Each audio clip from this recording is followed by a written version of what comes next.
Lah iya iki piye iki keadaane kaya ngene iki? Ngebanke lek yahene iki gek ning tengah alas kaya ngene iki saangelan tenan lho aku iki. Iki aku iki arep njaluk tulung yang sapa jajale. Ya jane aku iki akeh kancaku jaranune iki bareng aku iki supir Kamin, supir saka Ndongko. Sapa to ibarate sing ora kenal ning aku ning bareng yahane iki jam semene iki aku iki lek pamane telepon iki telepon sapa aku iki. Lah iki ngeban ki lek ngarep mburi kok iso bareng kek ning tengah alas kaya ngene iki piye ya aku iki. Lah kae kok ning slorot-slorot yang arah rene kae menungso apa?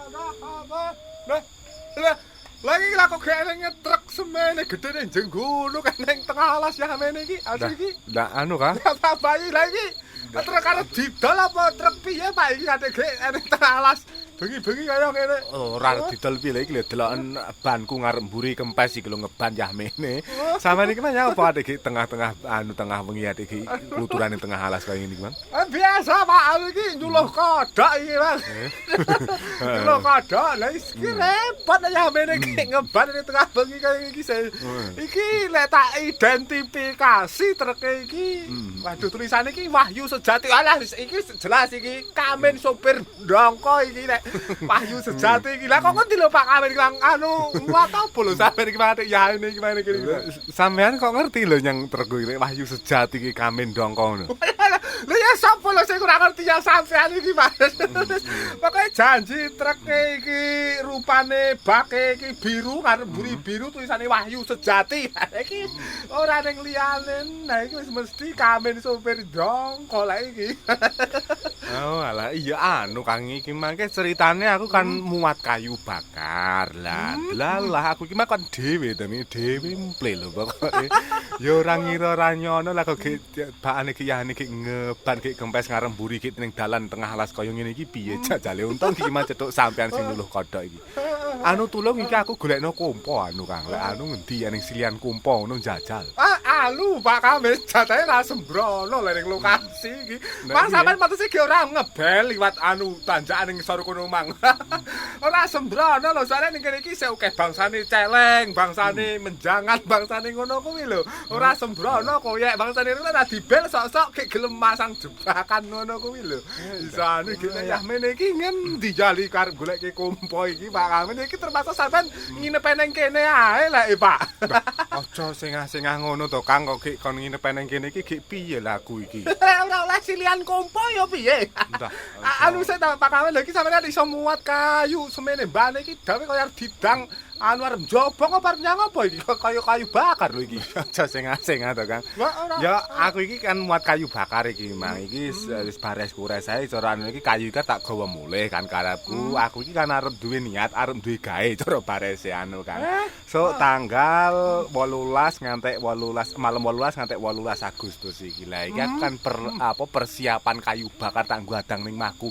Sok duwe gawe kuwi to ngono lho. Lah kok ndalah iki mangke ngeban iki mang piye aku iki ngono lho. Lah dadi iki lah ceritane Kamin sopir Ndongko muat kayu bakar arep dienggo duwe gawe terus ngeban. Iya Kang. Aduh mesake banget Pak Kamin. Masih ki ora dos keramas sampean budal iki soalnya alas iki rada keramat lho Pak Yusian. Ora sembrono iki ane iki ngendi arep golek silian kompo. Oh arep gawe wis pokoke lek anu dianggih kae Pak, tak anggih kae lek anu. Mbok menawa lek sing mbau reksa ning daerah kene iki gelem nyepuro cara anune nggih. Lah apa iso Kang dianggihke? Wah lha sampeyan iki sopir-sopir iku lek mlebu ning kene ning daerah kene iki angger anu eneng sing apa kuwi jenenge eneng sing bane bledos, eneng sing sasise cuklek, malah eneng sing setire bengkong ujug-ujug ora sembrono lho. Ngono kuwi dianggihke aku iso nganggihke jatene ning mobil sing alangan ning kene iki ngono lho. Mulai janji bar dianggihke jale to. Terus kena biasane. Ya ora, ya tetep ngundangke bengkel lho Pak anu Pak sapa jenenge Pak Kamin. Ning ya dianggihke dhisik, cara anu iki ben tambah parah rusake ngono lho. Ya masalah kenek lan orane kuwi ya nek janji sampean engko terus telepon bengkel kon anu marani rene bare kenek sesuk ngono lho. Kok sampean sarono kok tak anggihke sisi anu iki tak anggihke gen anu cara iki sing baru iso kene iki gen iso akrab ngono lho. Jale Kang tulungun nek ngono tulung ya. Samelah.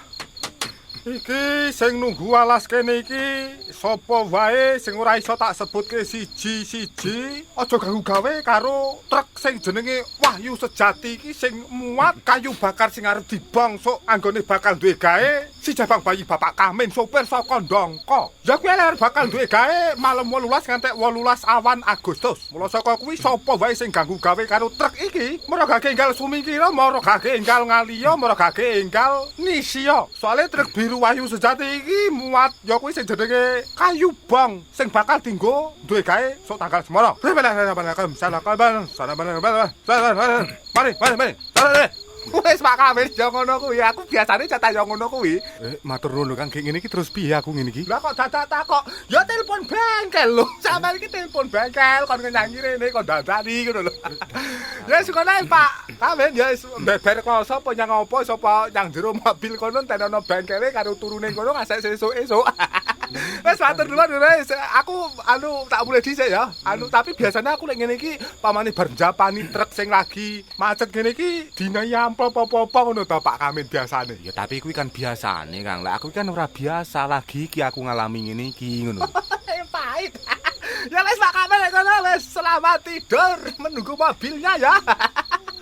Wis aku tak mulai sik. Ya wis matur nuwun Kang lek ngono wis matur nuwun kok japani muga-muga iki sesuk penak le dandani ya wis. Karo aja lali lho Kang, pokoke malam 18 nganti 18 awan Agustus kuwi aku duwe gawe tulung kanca-kanca sopir lan sak andhane dikabari kabeh karo aku iki kan yo isih aktif ngladeni kebutuhan material kaya to bangsane genteng, bangsane sembarang kalir pokoke kebutuhan bahan bangunan kuwi aku iki isih aktif melayani pesanan ngono. Oh iya Pak Kamil ya wis gampang.